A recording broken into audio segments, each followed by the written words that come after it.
ನೋಡಿ, ನೀವು ಯಾವುದೇ ಮೆಮೊರಿ ಟೆಕ್ನಿಕ್ ಯೂಸ್ ಮಾಡಿ, ನೀವು ಎಷ್ಟೇ ಬರೆದು ಪ್ರಾಕ್ಟೀಸ್ ಮಾಡಿ, ಆಮೇಲೆ ನೀವು ಎಷ್ಟೇ ಮೆಮೊರೈಸ್ ಮಾಡಿ, ನೀವು ಯಾವುದೇ ಸ್ಟ್ರಾಟಜಿ ಯೂಸ್ ಮಾಡಿ, ಯಾವುದೇ ಟೆಕ್ನಿಕ್ ಯೂಸ್ ಮಾಡಿ, ಆದರೆ ಇದೊಂದು ಕೆಲಸ ನೀವು ಓದಬೇಕಾದ್ರೆ ಮಾಡಿಲ್ಲ ಅಂತಂದರೆ, ನೀವು ಓದಿದ್ದು ಯಾವುದು ನಿಮಗೆ ಜ್ಞಾಪಕದಲ್ಲಿ ಇರೋದಿಲ್ಲ, ಇರಲಿಕ್ಕೆ ಸಾಧ್ಯನೂ ಇಲ್ಲ.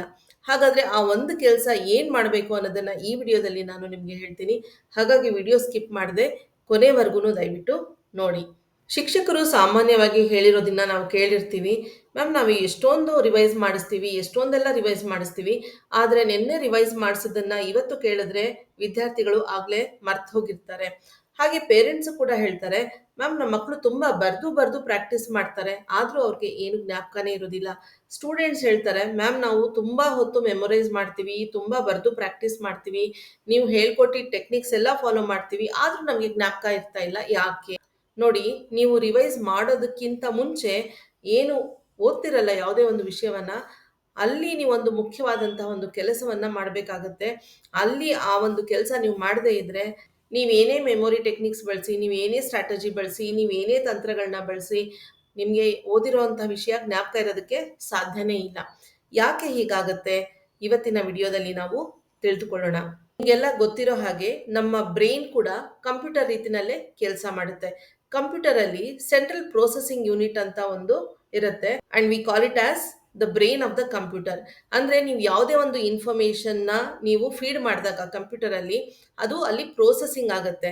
ಅಲ್ಲಿ ಅದು ಪ್ರೋಸೆಸಿಂಗ್ ಆಗಿ ಅದು ಮೀನಿಂಗ್ಫುಲ್ ಇನ್ಫಾರ್ಮೇಶನ್ ಆಗಿ ಟ್ರಾನ್ಸ್ಫಾರ್ಮೇಶನ್ ಆಗಿ ಅಲ್ಲಿ ಆ ಒಂದು ಇನ್ಫಾರ್ಮೇಶನ್ ಸ್ಟೋರ್ ಆಗುತ್ತೆ. ಹಾಗೇನೆ ನಮ್ಮ ಬ್ರೈನ್ ಕೂಡ ಕೆಲಸ ಮಾಡುತ್ತೆ. ನಾವು ಯಾವುದೇ ಇನ್ಫಾರ್ಮೇಶನ್ ನಮ್ಮ ಬ್ರೈನ್ಗೆ ಕಳಿಸಿದಾಗ ಅಲ್ಲಿ ಪ್ರೋಸೆಸಿಂಗ್ ಆಗುತ್ತೆ. ಫಸ್ಟ್ ಅಲ್ಲಿ ಪ್ರೋಸೆಸಿಂಗ್ ಆಗಿ ಆ ಇನ್ಫಾರ್ಮೇಶನ್ ಮೀನಿಂಗ್ಫುಲ್ ಇನ್ಫಾರ್ಮೇಶನ್ ಆಗಿ ಟ್ರಾನ್ಸ್ಫಾರ್ಮೇಶನ್ ಆಗಿ ಆಮೇಲೆ ಅದು ನಮ್ಮ ಒಂದು ಲಾಂಗ್ ಟರ್ಮ್ ಮೆಮೊರಿನಲ್ಲಿ ಸ್ಟೋರ್ ಆಗುತ್ತೆ. ಆಗ ಮಾತ್ರ ನಾವು ಓದಿರುವಂತಹ ವಿಷಯ ನಮಗೆ ಜ್ಞಾಪಕ ಇರುತ್ತೆ.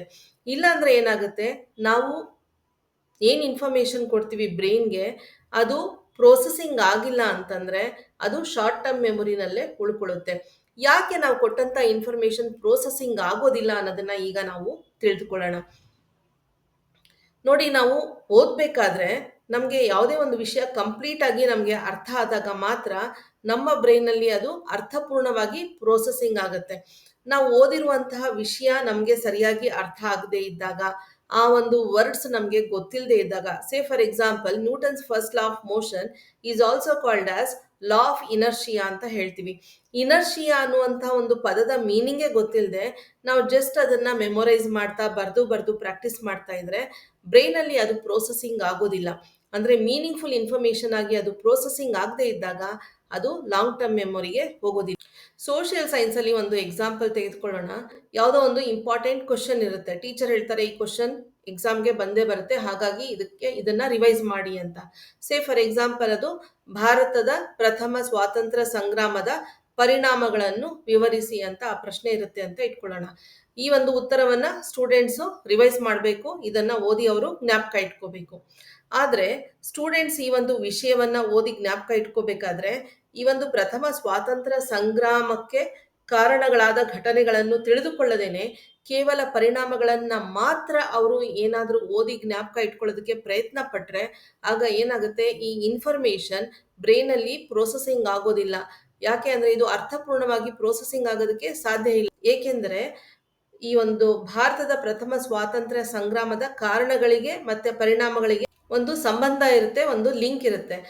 ಇವರು ಕಾರಣಗಳನ್ನ ತಿಳಿದುಕೊಳ್ಳದೇನೆ, ಘಟನೆಗಳನ್ನ ತಿಳಿದುಕೊಳ್ಳದೇನೆ ಕೇವಲ ಪರಿಣಾಮಗಳನ್ನ ಮಾತ್ರ ಓದಿದಾಗ ಏನಾಗುತ್ತೆ, ಬ್ರೈನ್ ಅಲ್ಲಿ ಅದು ಅರ್ಥಪೂರ್ಣವಾದಂತಹ ಮಾಹಿತಿ ರೀತಿಯಲ್ಲಿ ಅದು ಸ್ಟೋರ್ ಆಗೋದಿಲ್ಲ.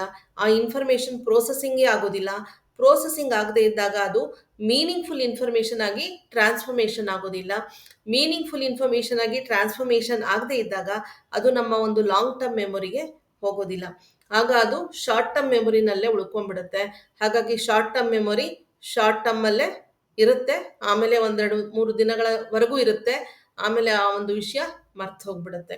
ಹಾಗಾಗಿ ವಿದ್ಯಾರ್ಥಿಗಳಿಗೆ ಓದಿದಂತಹ ವಿಷಯ ಬಹಳ ಕಾಲ ನೆನಪಿನಲ್ಲಿ ಉಳಿಬೇಕು ಅಂತಂದ್ರೆ ಅವರು ಓದುವಾಗ ಅರ್ಥಪೂರ್ಣವಾಗಿ ಓದೋದನ್ನ ಅಭ್ಯಾಸ ಮಾಡಬೇಕು. ಹಾಗಾಗಿ ಶಿಕ್ಷಕರು ಪಾಠ ಮಾಡಬೇಕಾದ್ರೂ ಆಗಿರ್ಬೋದು, ರಿವೈಸ್ ಮಾಡಿಸ್ಬೇಕಾದ್ರೂ ಆಗಿರ್ಬೋದು, ಈ ಒಂದು ವಿಷಯದ ಬಗ್ಗೆ ತುಂಬಾನೇ ಗಮನ ಕೊಡಬೇಕಾಗತ್ತೆ.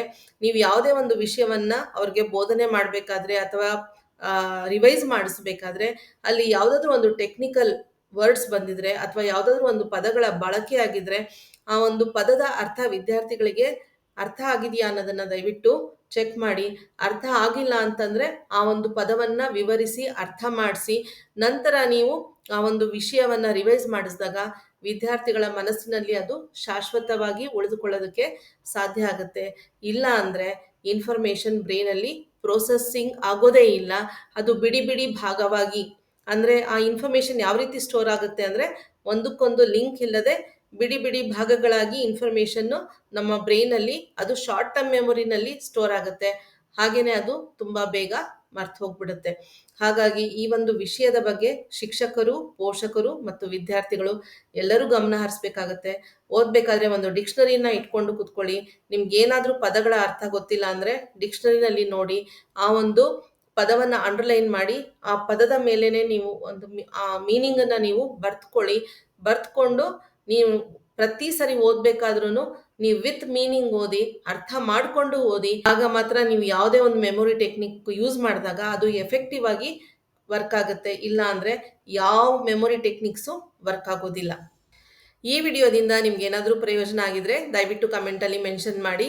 ಹಾಗೆ ಈ ವಿಡಿಯೋ ನಿಮಗೆ ಇಷ್ಟ ಆಗಿದ್ರೆ ಲೈಕ್ ಮಾಡಿ, ಶೇರ್ ಮಾಡಿ, ಹಾಗೆ ಚಾನಲ್ನ ಸಬ್ಸ್ಕ್ರೈಬ್ ಮಾಡಿ, ಹಾಗೆ ಬೆಲ್ ನೋಟಿಫಿಕೇಶನ್ ಐಕಾನನ್ನು ದಯವಿಟ್ಟು ಪ್ರೆಸ್ ಮಾಡಿ.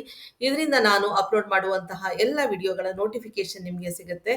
ನನ್ನ ಮುಂದಿನ ವಿಡಿಯೋದೊಂದಿಗೆ ಮತ್ತೆ ನಾನು ನಿಮ್ಮನ್ನು ಭೇಟಿ ಮಾಡ್ತೀನಿ. ಅಲ್ಲಿಯವರೆಗೆ ನಮಸ್ಕಾರ, ಧನ್ಯವಾದ.